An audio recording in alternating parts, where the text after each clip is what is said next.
स्वागत है आप सभी का एक और हमारे नए वीडियो में। और लास्ट की वीडियो में हमने अभी की हिंदी की ना प्रीवियस क्वेश्चन वगैरह रिलीज़ कर दिए यूट्यूब पे, है ना, तो आप एक बार चेक कर लेना। आज की इस वीडियो में हम टॉपर्स के आंसर शीट एनालिसिस करेंगे। जैसे ऑलरेडी हमने 2-3 वीडियो में कर ही रखा है दूसरे सब्जेक्ट के, तो आज हिंदी के कर देंगे, ठीक है। और ये 2022 का पेपर है, आपको पता ही है, सबको मैंने बता रखा है।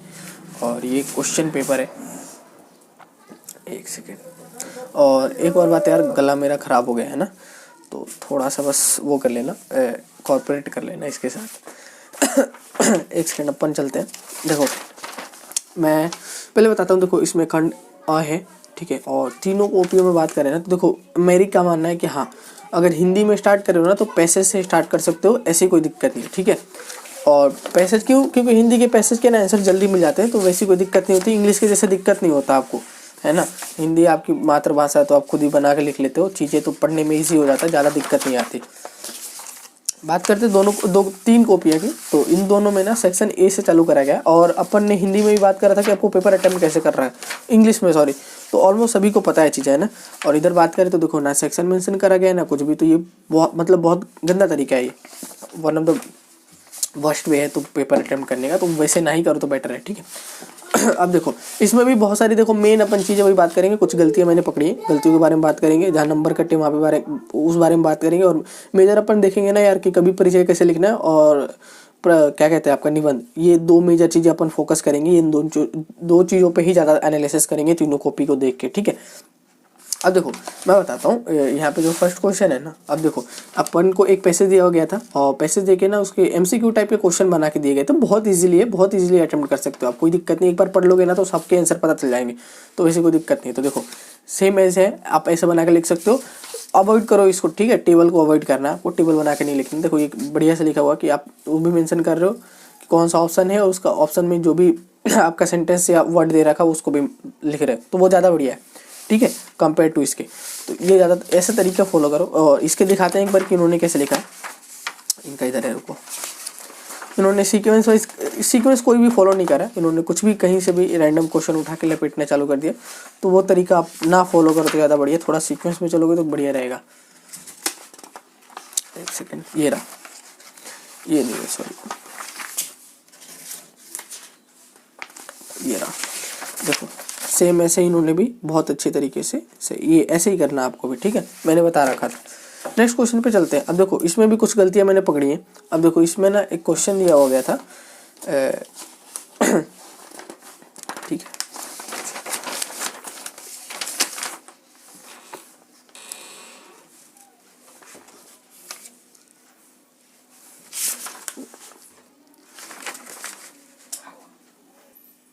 एक और बात ध्यान देना कि इसमें ना 2 तरीके के पैसे दिए हुए थे। एक गद्यांश का था और एक पद्यांश का था। एक ही मतलब 12 क्वेश्चन मिला के दिए गए थे। कुल मिला जुला के पार्ट ए के अंदर 2 सेक्शन थे, एक पद्यांश भी था, एक गद्यांश भी था, और 12 क्वेश्चन थे उसके अंदर, ठीक है, क्वेश्चन ए के अंदर।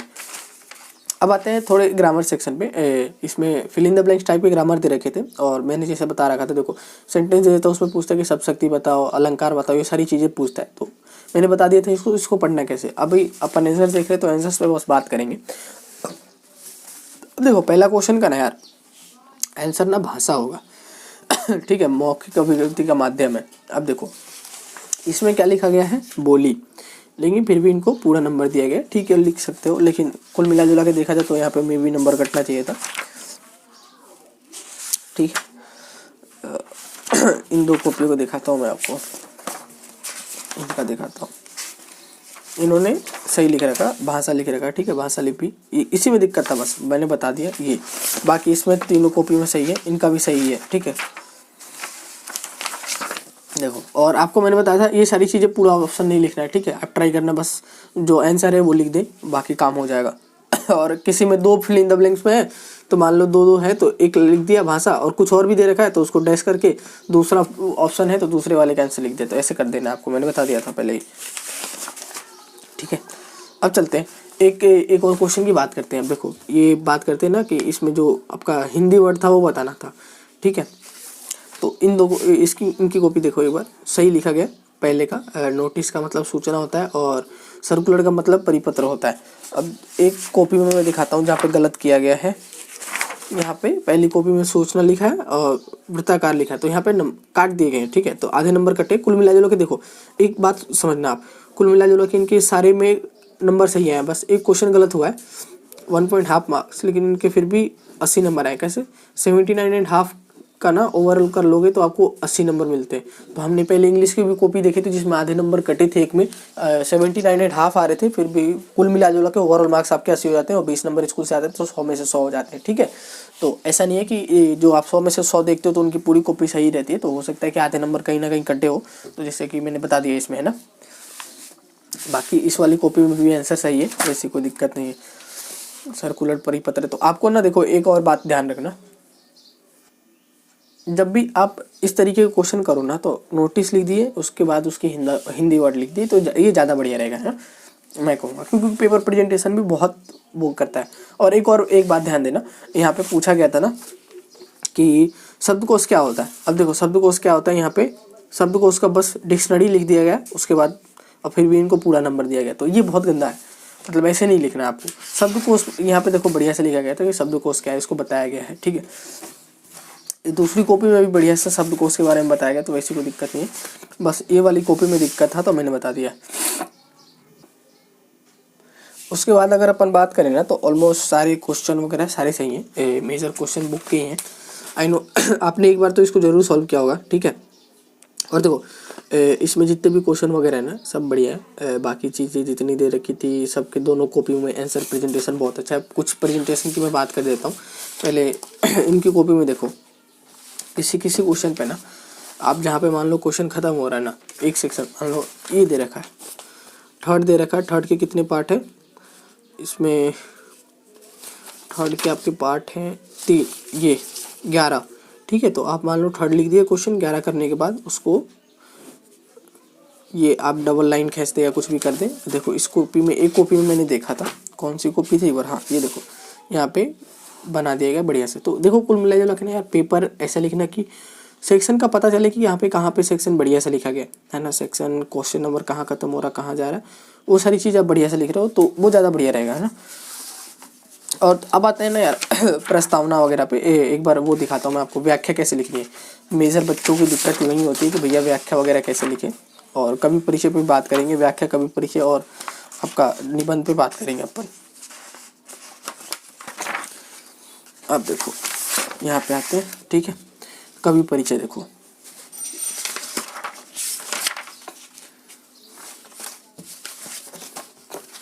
यार कॉपी सीक्वेंस में नहीं होती ना, तो कोई क्वेश्चन ढूंढना बहुत दिमाग खराब होता है।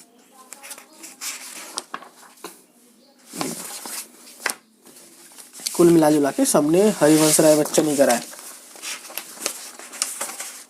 इजी भी है।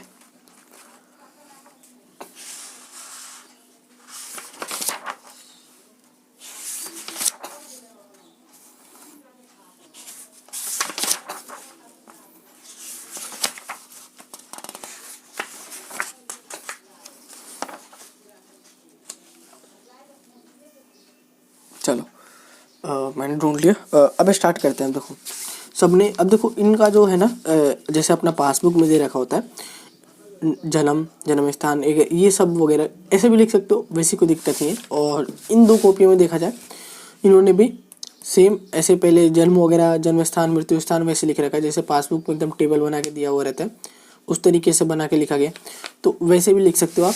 या फिर इनकी बात करें ना, तो इन्होंने डायरेक्ट इसी में ऐसे ही लिख दिया, कवि हरिवंश राय बच्चन का जन्म सन 1907 में उत्तर प्रदेश में हुआ था, उनकी प्रमुख रचनाएं, ठीक है, ऐसे। तो अवॉइड करो ये वाला थोड़ा तरीका, मैं अवॉइड करूँगा अगर मेरी सजेशन मानो तो। वैसे लिख सकते हो, वैसे भी कोई दिक्कत नहीं है, ये थोड़ा ज़्यादा दिखेगा, तो मार्क्स जहाँ पे गेन करने की बात आती है तो ये वाली चीज़ें ज़्यादा मैटर करती है। और देखो एक और चीज़ ध्यान रखना, इनकी महत्वपूर्ण कृतियाँ वगैरह, इन्होंने एक आत्मकथा लिखी है जिनके 4 खंड है, ठीक है। ये बहुत डेप्थ में एक्सप्लेन करा गया है, ये उतना डेप्थ में एक्सप्लेन नहीं करा गया, तो नहीं भी जाएगा उतना तो ठीक है, लेकिन हाँ कुल मिला जुला के देखोगे तो यहाँ पे 1 नंबर काटे गए हैं, ठीक है। तो ये देख लेना आप, ये बात ध्यान रखना। और नहीं सॉरी, ये 3 नंबर का ही था, रियली सॉरी यार, हाँ 3 नंबर का ही था, तो कहीं नंबर नहीं काटेंगे, सॉरी मेरे को लगा 4 नंबर के थे, इस बार से 4 नंबर के आ रहे हैं ना। हाँ अब देखो कुल मिला जुला के ये भी लिख दोगे तो सही है। विशेषताएं वगैरह देखो ऑलमोस्ट सभी सेम से ही होते हैं। और देखो कवि परिचय में ना, अगर देखो मेरे को पता है कवि परिचय को लेकर बहुत सारे डाउट आ रहे हैं। देखो अगर ठीक है पढ़ लो, अगर नहीं हो रहा ना यार, अगर पेपर में ब्लैंक हो जा रहे हो चीज़ें, तो कुछ कुछ चीज़ें कॉमन वर्ड्स वगैरह भी होते हैं जो आप लिख के आ सकते हो। जैसे कि इन्होंने बहुत महत्वपूर्ण रचनाएं लिखी, इनकी कविता संग्रह बहुत प्रसिद्ध रहे, ठीक है। ये सारी चीज़ें कुछ 2-3 लाइन छोड़ के 1-2 लाइनें बढ़ाने की काम कर सकते हो आप, तो उतना कोई दिक्कत नहीं है। मेन चीज़ें मेजर ये दिखेंगी, बीच में आप कुछ भी लिख दोगे तो कोई नहीं देखने वाला, आपको ही पता। हिंदी में भी हमने देख रखा है, इस कॉपी में भी देखा कि बीच में एक जो टीचर का माइंडसेट होता है ना, माइंडसेट का बहुत ज़्यादा फर्क पड़ता है आपकी कॉपी पे। अब आते हैं देखो एक व्याख्या लिखना कैसे। अब मैंने बता दिया था, देखो व्याख्या के लिए ना एक काम करना है यार, जैसे भी इन्होंने व्याख्या लिखा ना 17 क्वेश्चन पे, तो आप थोड़ा सा ये कर सकते हो ना जिंदगी में। देखो ये शब्द लिख के, ठीक है, उसके बाद ये लाइनें छोड़ के जहां तक ये जा रहा ना, संवेदन तुम्हारा तक तुम्हारा है, ठीक है, ऐसे लिख के यहाँ संकेत लिख देना।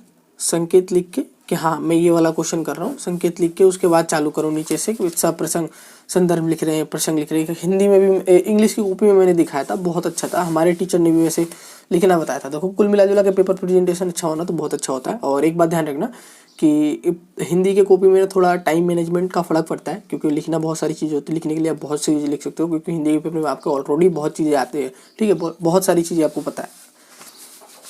तो कितना लिखना है जरूरी, वो सारी चीज़ें जानना बहुत ज़रूरी होता है, तो फिर ये ध्यान रखना चाहिए। और देखो संदर्भ और ऑलमोस्ट सभी को पता है कि संदर्भ कैसे लिखना है, प्रसंग वगैरह कैसे भी लिखना है। व्याख्या देखो इतनी बड़ी, उतना पेपर मैटर करता है। देखो ये कुल मिला जुला के आप आधे ही घंटे पढ़ लोगे ना तो आपको आइडिया हो जाएगा। आपको कहानी पता है तो लिख सकते हो व्याख्या वगैरह। और विशेषता ऑलमोस्ट सब में एक ही प्रकार का होता है, कुछ कॉमन ही विशेषताएं याद करा दी जाती हैं जो सभी ऑलमोस्ट सभी कविता और सभी गद्य खंड में होता है, ठीक है, तो वो बात ध्यान रखना आप। अब आते हैं ना यार एक चीज़ पर मैं बात करता हूँ, मैंने 2 में दिखा दिया, इसमें भी देखो वैसे ये कुछ खास नहीं है। मैं बात करता हूँ अपना जो आपका क्या कहते हैं निबंध पे। निबंध ही मेजर फोकस रखता हूँ। निबंध बहुत अच्छे से एक जगह लिखा गया था, मैं दिखाता हूँ। देखो निबंध की कंपैरिजन करेंगे यार। अब देखो बहुत सारे बच्चे पूछते हैं भैया निबंध कैसे लिखना है।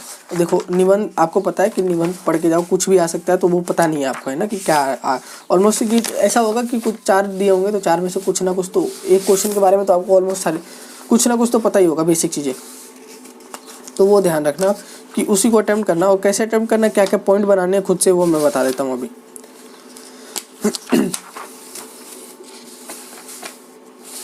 अब देखो इन्होंने ना तीन क्वेश्चन के बारे में बात करेंगे। देखो इन्होंने कैसे लिखा है, इन्होंने सिलेक्ट किया बढ़ती महंगाई का जीवन पर प्रभाव, ठीक है। अब देखो इन्होंने क्या करा है कि पहले प्रस्तावना लिखा है। अब देखो ऐसा जो बचपन में अपन लिखे थे ना, गाय हमारी माता है, गाय हमें दूध देती है, गाय के दूध से पनीर बनता है, ये सारी चीज़ें आपको नहीं लिखनी है। थोड़ी बड़े हो गए हो तो थोड़ा, मैंने पहले ही बताया था कि बुक्स वाले वर्ड यूज करना सीख लो, सेंटेंस वगैरह यूज करना वैसे, क्योंकि वहीं से मार्क्स मिलते हैं। बच्चों वाली गाय हमारी माता है, गाय दूध देती है, गाय से दूध से पनीर बनता है, ये सारी चीज़ें मत लिखना प्लीज़, बहुत बचकानी लगती है। कुछ बच्चे अभी भी लिखते हैं, मेरे को पता है। निबंध का मतलब उनको वही लगता है। देखो पहले प्रस्तावना बनाना है, 2-4 पॉइंट कैसे बनानी है मैं बात करता हूँ अभी, वो खुद बना सकते हो, कोई दिक्कत नहीं। अब बढ़ती महंगाई से क्या फर्क पड़ता है, पहले प्रस्तावना तो कंफर्म होगा कि ओवरऑल चीज़ें लिखनी है, फिर बढ़ती महंगाई, ठीक है, उसके बारे में बढ़ती महंगाई के कारण लिख दिए, बढ़ती महंगाई से डील कैसे करें वो सारी चीज़ें लिख दिए, उसका परिणाम लिख दिए, उसका दृष्टिकोण लिख दिए कि इससे क्या दृष्टिकोण है, ठीक है, आम आदमी के जीवन पर क्या उसका फ़र्क पड़ रहा है, अमीरों के जीवन पे उसका क्या फ़र्क पड़ता है। अमीरों को थोड़ी फर्क पड़ता है कि महंगाई बढ़ रही है, क्या हो रहा है, उसको नहीं फ़र्क पड़ता, उनके पास पैसे ही इतने हैं। तो वो सारी चीज़ें आप बना के लिख सकते हो, उसमें कोई हर्ज नहीं है, कोई गलतियाँ नहीं है, ठीक है। अब देखो इन्होंने क्या लिखा है, आज के समय में भारत में बढ़ते महंगाई की एक प्रमुख समस्या है जिसका मुख्य कारण जनसंख्या वृद्धि है। आज के दूसरे देश में दूसरा अनुसार है, ठीक है, आज इससे देश का नुकसान हो रहा है। गरीब और भी हालात ख़राब हैं, गरीबों के हालात और भी ख़राब है। बाज़ार में आवश्यक वस्तुएं महंगी होती जा रही हैं, कीमतों में वृद्धि होने की महंगाई है, ठीक है, होना ही महंगाई है। देखो इन्होंने कुल मिला जुला के बहुत अच्छी तरीके से प्रस्तावना लिखा है, ठीक है, प्रस्तावना लिखा है। फिर इन्होंने बढ़ती महंगाई के कारण लिखे हैं, बढ़ती महंगाई के दुष्ट परिणाम भी लिखेंगे, क्या क्या दुष्ट परिणाम है कि गरीब लोग अपन जो ज़रूरतमंद की चीज़ें भी हैं वो भी नहीं खरीद सकते। कुल मिला जुला के आपको पता है इतनी सारी चीज़ें, ऑलमोस्ट जितने सेंटेंस दिए होंगे ना, 4 अगर दिए होंगे ऑप्शन, तो ऑलमोस्ट सभी के बारे में आपको पता ही होगा थोड़ा बहुत। तो महंगाई के नियंत्रण करने के कारण, देखो वही मैं बात ही कर रहा था, यहाँ पे दे ही दिया। फिर 3-4 पॉइंट बना के लिख दिए। देखो कुल मिला जुला के इन्होंने एक पेज में लिखा, लेकिन इनकी राइटिंग छोटी है, इन्होंने काफ़ी चीज़ें मैच कर गई हैं उसमें, फिर भी इनको 5 नंबर मिले, है ना। तो ट्राई करो कि लास्ट में इसको, निबंध को लास्ट में अटेम्प्ट करें, क्योंकि अगर जितना टाइम रहेगा तो कुछ बना के लिख दोगे 2-3 पेज तो काम हो जाएगा। अब देखो उसके बाद उपसंहार लिख गया है। उपसंहार और प्रस्तावना बहुत जरूरी है। बीच में आप कुछ भी लिखो, 1-2 पॉइंट बढ़िया सा बना के लिखो, बेटी बचाओ बेटी पढ़ाओ, ठीक है। प्रस्तावना लिख गया। अभियान की शुरुआत लिख दी गई, अभियान के तहत सुविधाएं, क्या क्या सुविधाएं दी गई ये भी लिख दिया गया। जो अच्छी चीज़ें हैं उनके नुकसान आप नहीं लिख सकते हो, सरकार द्वारा उठाए गए कदम, ठीक है। और उपसंहार कुल मिला जुला के 3-4 पॉइंट लिखनी है, उसके बाद काम खत्म आपका। वर्तमान प्रेस, ये भी वही है, इंटरनेट की आवश्यकता, ठीक है। प्रस्तावना लिख दिया गया। एक चीज़ इन्होंने एक्स्ट्रा करी है, इन्होंने बता दी कि कौन कौन से पॉइंट इन्होंने लिखा है। प्रस्तावना हो गया, विद्यार्थियों के जीवन में इंटरनेट की आवश्यकता है, ठीक है। विद्यार्थियों के इंटरनेट का लाभ, देखो कुल मिला जुला के 2-3 पेज में इन्होंने पूरा करके लिखा है। और इनकी बात करें तो इन्होंने भी 2.5 पेज में लिखा है सारी चीज़ें। तो जितना हो सके ट्राई करो कि इसको लास्ट में लिखे, मैंने बता दिया। कुछ फिर भी कुछ दिक्कत रह जाए तो मेरे को मैसेज या कमेंट में बता देना, मैं इसका ट्राई करूँगा रिजॉल्व करने की चीज़ें। मिलते हैं अपन अगली वीडियो में, ठीक है। और कुछ भी दिक्कत हो तो मेरे को बता देना, और देखेंगे अपन, उससे मिलते हैं अगली वीडियो में। तब तक